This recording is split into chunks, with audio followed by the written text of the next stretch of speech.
Religion and identity, they seem like such clear-cut concepts until you discover that in early Christianity, some believers actually had to become Jewish first before they could be Christian. Now that's a plot twist that changes everything we think we know about religious evolution. That's fascinating how these historical complexities challenge our modern assumptions about religious identity. What made this transition so complicated? Well, you know what's really interesting is that this wasn't just about religious rules, it was about an entire community trying to figure out who they were. Take Peter leaving Jerusalem. This wasn't just some casual relocation. Historical records show this happened before Jerusalem's destruction, and it was actually a divine command that shaped the entire future of Christianity. And most people don't realize Jerusalem actually faced destruction twice during this period. Not just the famous one in 70 CE that everyone talks about. Exactly. And here's what's really mind-blowing. These early Christian communities were essentially creating a two-stage conversion process. You had to go through circumcision first, which they saw as this profound prefiguration of baptism.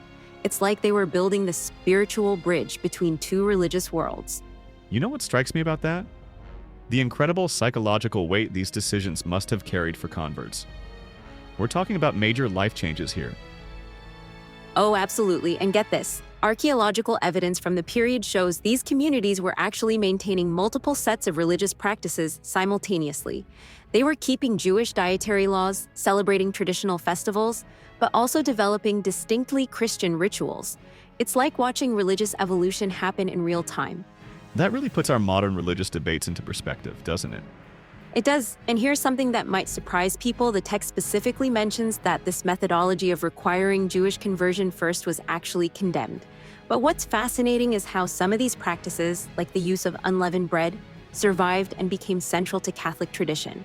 The way these ancient practices evolved and took on new meanings really shows the complexity of religious development.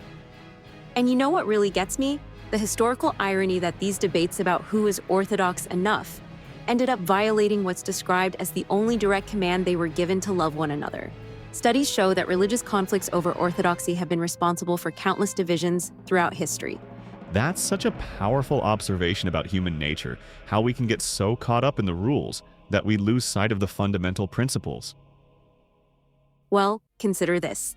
Modern religious scholars estimate that there were at least 7 major competing versions of Christianity in those early years, each claiming to be the true faith. The survival and dominance of what became Roman Catholicism wasn't just about theological correctness, it was about community organization, political savvy, and yes, sometimes force. That historical context really helps explain why these identity questions remained so contentious throughout history. And here's something that might blow your mind. Recent archaeological findings suggest that some of these early Christian communities were actually maintaining separate worship spaces for different stages of initiation. It wasn't just about beliefs, it was about creating physical spaces that reflected this complex spiritual journey. So what you're saying is that these weren't just theological debates, they were reshaping the entire physical and social landscape of these communities. Exactly right. And when we look at modern religious communities today, we can see these same patterns playing out. Whether it's debates about inclusion, tradition, or change, we're really just seeing new versions of these ancient questions about identity and belonging.